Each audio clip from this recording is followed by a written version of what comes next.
Teman-teman selamat datang di channel Grid Auto. Suzuki Frontz. Ini varian SGX two-tone pula. Jadi dia adalah tertinggi, tercanggih, termahal di antara semua varian Suzuki Frontz yang ada di Indonesia. Dan mungkin teman-teman juga tahu bahwa Suzuki di Indonesia itu sangat bersemangat terhadap kehadirannya Frontz. Disebutkan bahwa ini mobil potensinya banyak nih. Selain tampilan yang atraktif gitu ya, dia juga canggih berkat sistem ADAS yang kalau dalam nomenklaturnya Suzuki disebut Suzuki Safety Support. Dan dia pun juga berbakat irit karena dia menggunakan sistem hybrid SHVS. Yang mana efisiensi bahan bakarnya itu dianggap atau dipercaya bisa sangat bagus. Dan kita pun sudah melakukan pengetesan lengkap teman-teman. Kita perlu untuk memaparkan apa hasilnya. Bisa seberapa irit dia, seperti apa rasa berkendaranya, termasuk kecanggihannya itu efektif dan berguna apa enggak. So, langsung saja kita ulas sekarang. Suzuki Frontz itu seoke apa? Apa saja kelebihan dan kekurangannya? Ini ulasannya.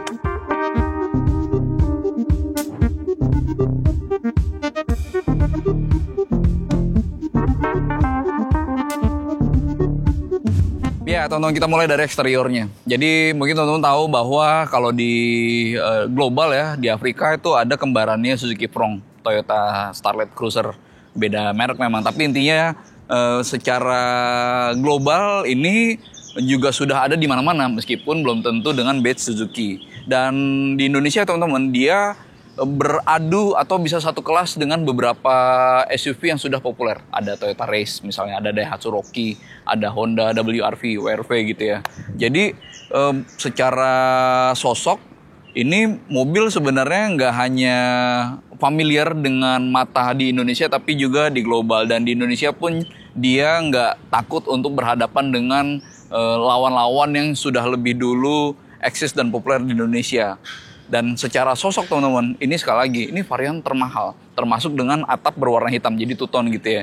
Dan kalau ketemu di jalan, ketemu dengan Race atau Rocky gitu ya, ini bener-bener nggak takut nih. Artinya sosoknya tetap representatif, tetap terasa mahal. Dan kenyataannya teman-teman, di antara banyak model Suzuki yang ada di Indonesia saat ini, Frontz adalah satu-satunya yang sudah dibekali dengan Suzuki Safety Support. Jadi kebayang betapa dipersiapkannya Frontz oleh Suzuki untuk menjadi mobil yang bisa diandalkan oleh para peminatnya gitu. Jadi ya ini mobil tanda kutip ya, dia bukan kelas yang tinggi kan, maksudnya di atasnya dia ada kelasnya Suzuki Grand Vitara, lalu kemudian ada juga model kayak Toyota Corolla Cross gitu misalnya, atau ada kayak Mitsubishi Pajero Sport. Jadi sebagai SUV dia adalah pengisi varian compact, jadi bukan yang besar, bukan yang large gitu ya. Nah, tapi dengan apa yang dia punya, termasuk fiturnya, termasuk teknologi hybridnya, ini sangat representatif dan itu terasa ketika kita bawa tuh. Oh ini mobil Suzuki bukan hanya soal barunya, tapi terasa kayak oh ini mobil mahal nih gitu. Walaupun secara harga sebenarnya masuk akal gitu ya. Gitu. Dan kalau berbicara secara tampilan, kalau teman-teman terbiasa dengan mobil populer Suzuki kayak XL7 atau misalnya ngelihat tampangnya Suzuki Carry yang komersial gitu, sebenarnya teman-teman wajah yang ada di Frontz itu jauh dari kata familiar. Kayak bahasa desainnya Suzuki yang ada di model-model populer itu kayak nggak ada nih di Frontz nih. So saya pengen bilang bahwa ini tampilannya segar sebenarnya karena ya ini baru gitu. Secara tampang orang belum banyak terbiasa bagi mereka yang suka dengan mobil Suzuki di Indonesia gitu. Tapi memang teman-teman, bahkan sampai ke varian GL yang paling murah itu mendapatkan velgnya sama nih, lebarnya, diameternya gitu ya sama, tapi itu dengan two-tone. Sementara yang SGX itu satu-satunya yang justru dengan berwarna gelap monoton. Kalau saya teman-teman, saya lebih suka yang two-tone sih, yang ada di GL dan GX.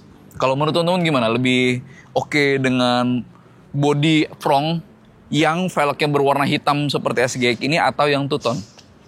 Gitu. Dan ini termasuk ada roof rail, tapi ini ornamen aja teman-teman, bukan efektif, nggak untuk dibebankan secara real.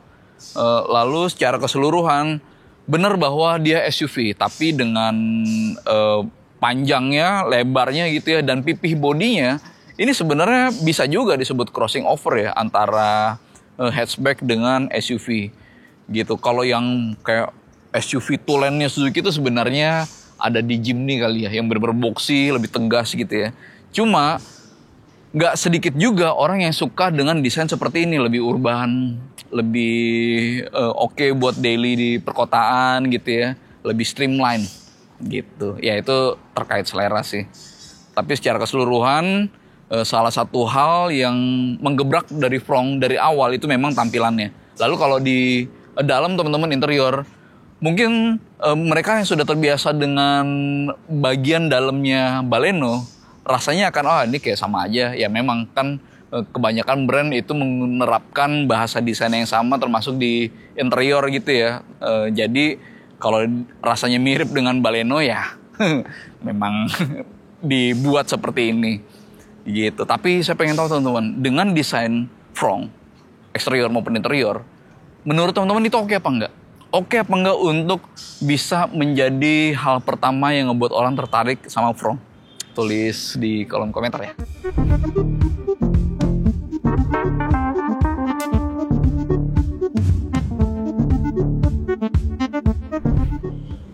Teman-teman, saya duduk di baris kedua dan ini 5 penumpang ya.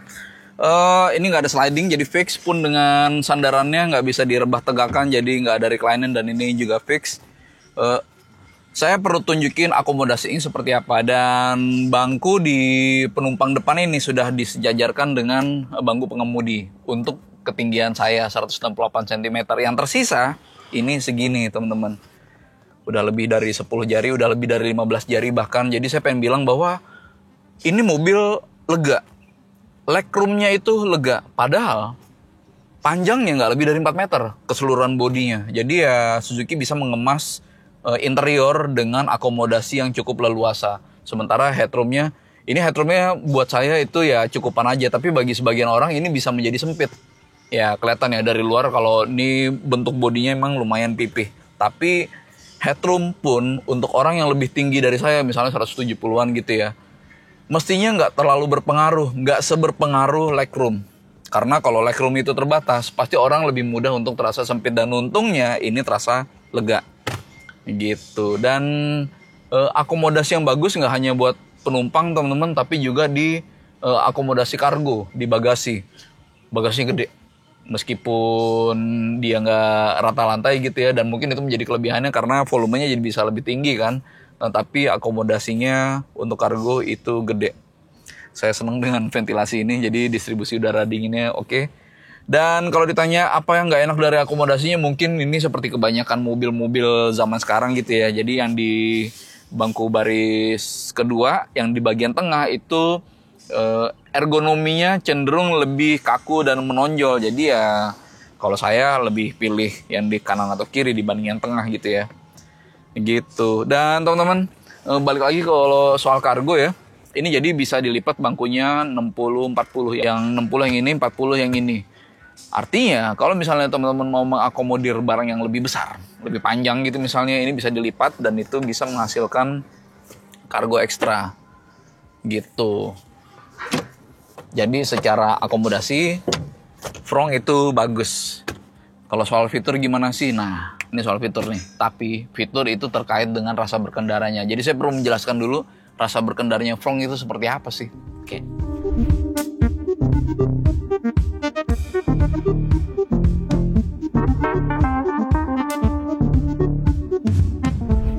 Teman-teman, ada yang mau saya tunjukin dulu.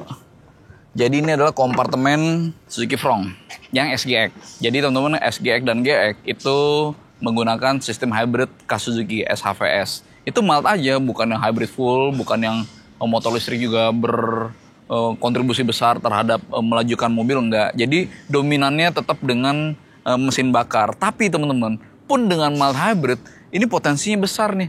Dan by the way, SGX dan GX itu menggunakan mesin K15C yang secara output malah lebih kecil, sedikit lebih kecil dibanding mesin yang ada di GL K15B. Nah, tapi itu pun juga nggak signifikan gitu ya. Nah, tapi karena ada motor listrik ya, ISG, ngebuat efisiensinya malah cenderung lebih bagus dibanding yang GL. Kemudian berakselerasinya pun ketika di start awal malah lebih enak. Secara feel malah lebih ringan nih mobil nih untuk melaju di perkotaan gitu, effortless. Dan bedanya lagi adalah SGX dan GX itu dengan transmisi 6 percepatan. Rasio semakin banyak gitu ya. Yang 4 kan di GL, yang ini 6. Itu malah berpotensi untuk lebih enak di berbagai rentang kecepatan. Jadi semakin banyak percepatan, perpindahan kecepatan itu malah lebih enak gitu. Dan kenyataannya enak teman-teman, lebih enak. Kita sudah tes untuk berakselerasi, mungkin 0-100 ketika full throttle dia bukanlah mobil yang paling kenceng. Dia dapat 12-an detik. Tapi dalam real sehari-hari, yang kita kapan sih? Yang ketika lampu hijau langsung ngepol gitu, nggak juga kan? Tapi kalau di daily, terus kemudian di pengendaraan yang real sehari-hari, yang ada adalah perasaan enteng teman-teman. Karena ya mesin yang enak ini ditambah sama ESG ketika dia berakselerasi gitu ya, jadinya menyenangkan bagi pengemudi. Itu ngebuat saya sebagai tester gitu ya, jadi enteng ya, kemana-mana jadi enak nih, lebih effortless. Kemudian kalau soal efisiensi teman-teman, kenyataannya itu oke. Ini bukanlah kayak apa misalnya Yaris Cross gitu misalnya, yang full hybrid gitu ya, paralel, atau ini bukanlah kayak Nissan Kicks gitu misalnya, yang serial. Mesin ada di Nissan Kicks dengan teknologi power itu hanya untuk menjadi pengisi baterai, lalu sepenuhnya dengan motor listrik, itu pun dianggap sebagai hybrid full. Ini mild aja tapi efisiensi bagus teman-teman. Di rute dalam kota dengan 22 km per jam yang mana itu lumayan padat, dia dapat 18,6 km per liter. 18,6 km per liter untuk mobil 1500 cc itu oke banget loh. Untuk mobil di atas 15 km per liter itu udah dianggap irit, apalagi sampai 18,6. Jadi iritnya udah pakai banget. Lalu di rute tol teman-teman, dia nggak jauh beda ternyata dengan rute dalam kotanya. Dia dapat 20 km per liter. Ya oke lah, mungkin ketolong dengan gear ke-6 gitu ya. Karena dia jadi punya rasio yang landai untuk menurunkan putaran mesin sehingga efisiensinya bagus. Lalu teman-teman, yang paling oke adalah ketika kami tes di rute kombinasi 50 km per jam, yang mana itu lebih realistis untuk misalnya pengendaraan luar kota, ketemu tol di Trans Jawa, lalu keluar di jalan arteri gitu, ada padat-padatnya, ada lancar-lancarnya, dia bisa dapat 27,6 km per liter. 27,6 km per liter ini ya mobil yang bisa mengalahkan beberapa efisiensi dari skutik-skutik bahkan untuk ukuran saat ini. Jadi efisiensi di front itu bagus. Apa yang diklaim Suzuki bahwa ini adalah mobil yang irit, ya terbukti. Jadi efisiensinya itu oke. Dan balik lagi teman-teman, jadi di luar dari soal efisiensinya, lalu kemudian akselerasinya dia pun juga bagus gitu ya. Rasa berkendaranya adalah sesuatu yang menyenangkan. Teman-teman tahu ya bahwa Suzuki itu lebih piawai untuk bikin mobil-mobil compact yang fun to drive. Mobil-mobil yang besar kayak misalnya Grand Vitara gitu misalnya, atau dulu ada Scudo yang XL7 yang panjang juga gitu. Mungkin rasanya biasa saja dibanding banyak mobil di kelasnya. Tapi kalau mobil-mobil kecil itu kayaknya Suzuki jagonya gitu. Dan ini terbukti lagi di front. Nih Suzuki mengatakan bahwa sasis hardtech yang digunakan oleh front itu sudah punya kekakuan yang dibutuhkan untuk membuat mobilnya stabil. Untuk enak di kecepatan tinggi, melaju kencang atau bermanuver gitu ya, sudah cukup stabil. Konsekuensinya adalah dengan sasis yang sudah cukup rigid untuk menopang kemampuan yang bermanuver, set suspensinya jadi nggak perlu keras kan. Jadi saya pengen bilang bahwa ini mobil stabil nih di 100 km per jam atau pas lagi berbelok kencang stabil. Tapi suspensinya bisa dibikin empuk teman-teman. Jadi ya nggak ada banyak pengorbanan. Kan biasanya mobil kalau pengen stabil suspensinya mesti keras gitu kan ya, supaya nggak gampang body roll. Ternyata ini nggak teman-teman. Dia bisa memberikan kompromi, dan sekarang saya bisa merasakan apa yang dijanjikan oleh Suzuki bahwa fun to drive-nya itu oke. Dia bukanlah mobil yang paling kenceng berakselerasi, tapi akselerasinya di kecepatan berapapun rasanya padat, satu. Terus kemudian dia enak untuk bermanuver karena stabil, sehingga ya membuat pengemudi PD untuk melaju di kecepatan tinggi 2. Tapi dia juga nyaman ketika melewati lubang, ketika ngelewatin posisi tidur, atau ya untuk daily driving gitu ya.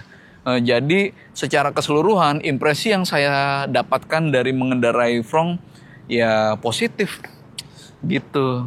Apalagi dengan efisiensi ya, dengan rute kombinasi berarti kan rute yang dipakai di banyak skenario kan, irit. Ya semua keasikan itu bisa membuat Fronx melaju dengan lebih jauh jaraknya karena dia irit. Jadi semua hal yang dibutuhkan buat mungkin termasuk teman-teman yang suka road trip gitu kali ya.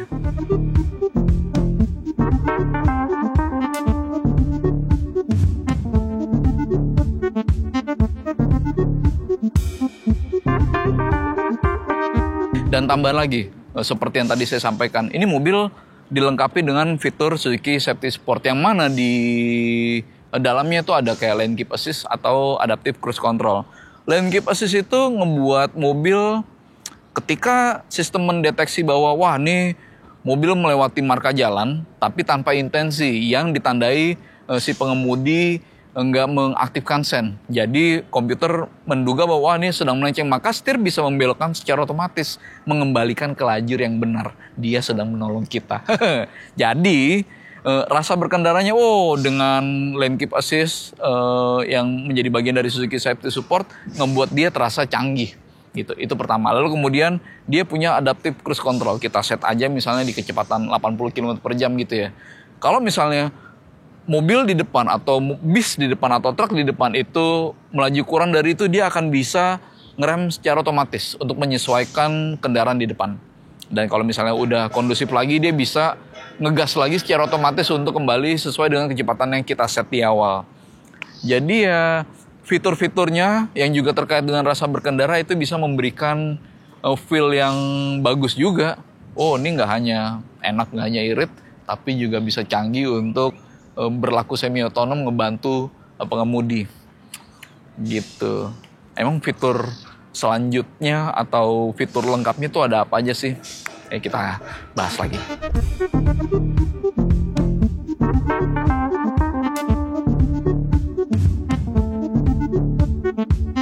Lebih lanjut soal fitur teman-teman, selain Suzuki Safety Sport yang mana itu hal yang besar banget gitu ya untuk sebuah Fitur non ADAS pun juga bagus teman-teman di sini.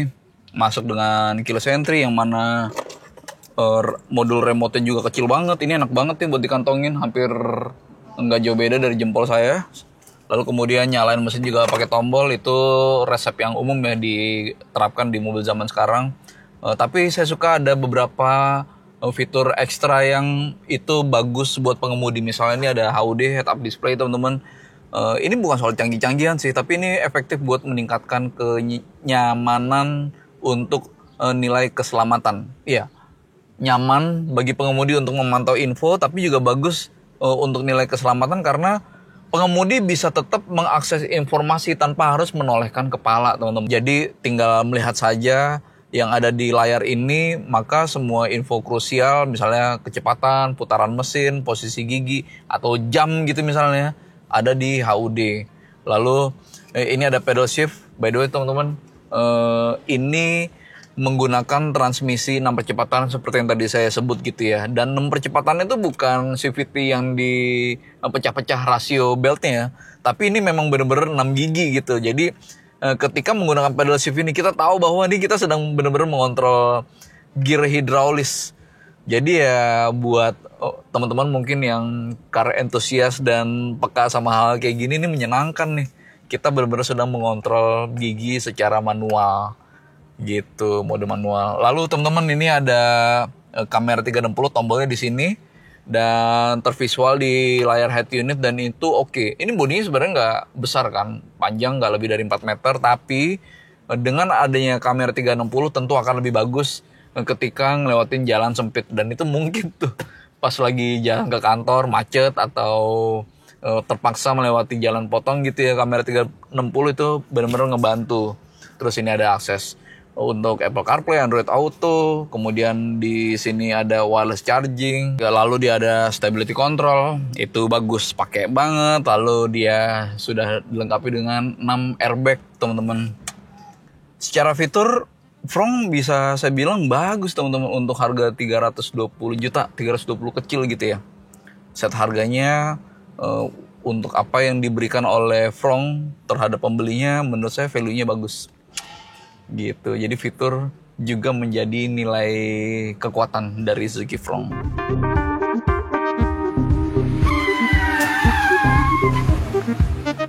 Teman-teman, kita bisa sampai pada akhir ulasannya. Jadi saya bisa bilang bahwa ini mobil irit. Dia lumayan banget, apalagi yang di rute kombinasi gitu ya, bisa sampai 27-an km per liter. Bagi saya itu sudah sangat amat irit. Bukan soal budget, tapi soal kemampuan dia menjelajah, range-nya, jarak tempuhnya. Jadi enak tuh kalau buat road trip. Lalu rasa berkendaranya, teman-teman, dia adalah mobil yang fun to drive. Dia enak buat bermanuver, stabil, tapi set suspensinya bisa dibikin tetap nyaman. Itu adalah sesuatu yang menyenangkan, memberikan kita senyum gak hanya bagi pengemudi, tapi untuk ke seluruh penumpang. Fiturnya pun juga oke, ADAS. Dan ini satu-satunya di antara semua mobil Suzuki yang ada di Indonesia, dan itu berarti layak untuk kita apresiasi gitu. Jadi overall bagus, termasuk akomodasinya lega, 5 penumpang tapi dengan legroom yang leluasa pasti akan lebih bisa memberikan rasa nyaman sepanjang jalan, apalagi kalau jalannya jauh gitu ya. Nah, jadi oke. Dan kalau ditanya apa sih yang menjadi catatannya, bagi saya, teman-teman, saya suka dengan desainnya yang atraktif, tapi bisa jadi ada orang yang lebih suka dengan tampang yang lebih tegas, yang lebih mengotak gitu, misalnya kayak Suzuki Jimny. Jadi kalau konteksnya Frong yang urban banget, yang streamline gitu, ini bisa menjadi hal yang kayak anti klimaks gitu ya, karena tampilan luar. Tapi sekali lagi itu soal preferensi pribadi ya. Tapi teman-teman, menurut saya ya, yang menjadi hal terbesar untuk menghambat Frong adalah faktor eksternal. Ya, harganya sebenarnya oke. Bahkan yang Frong GL yang juga worth gitu ya, itu bisa beririsan dengan harganya Honda Brio atau Toyota Agya. Jadi daripada membeli Brio atau Agya termahal, konsumen itu malah bisa mendapatkan Frong yang SUV yang secara kelas bisa lebih tinggi gitu ya, tapi memang yang di varian termurah, Frong GL. Nah, balik lagi kalau ke soal SGX, teman-teman, hambatan terbesarnya itu ada di Daihatsu Rocky Hybrid. Ya, jadi ketika Frong itu datang ya, yang dihadapin Rocky Race sama WRV. Tapi di Gias kemarin itu Rocky datang, teman-teman, hybrid, dan harganya pun juga oke. Jadi itu bisa menjadi faktor yang memberikan kebimbangan bagi calon pembeli Frong. Apalagi Rocky Hybrid itu masih made in Jepang. Bagi sebagian orang itu bisa menjadi faktor yang penting. Wah, CBU Jepang nih. Gitu. Itu bisa menjadi halangan bagi Frong. Tapi ya kalau dihitung secara keseluruhan, bagi saya apa yang diberikan Frong value-nya sudah bagus sampai di titik ini. Gitu, teman-teman. Kalau menurut teman-teman gimana? Frong dengan semua kelebihan dan kekurangannya oke apa enggak? Kalau dengan harga segitu, teman-teman mau apa enggak untuk beli Frong, atau mungkin tergoda sama model dari merek lain? Tulis di kolom komentar ya. Mungkin itu, teman-teman. Terima kasih sudah menonton dan sampai ketemu di video Grid Auto berikutnya. Terima kasih.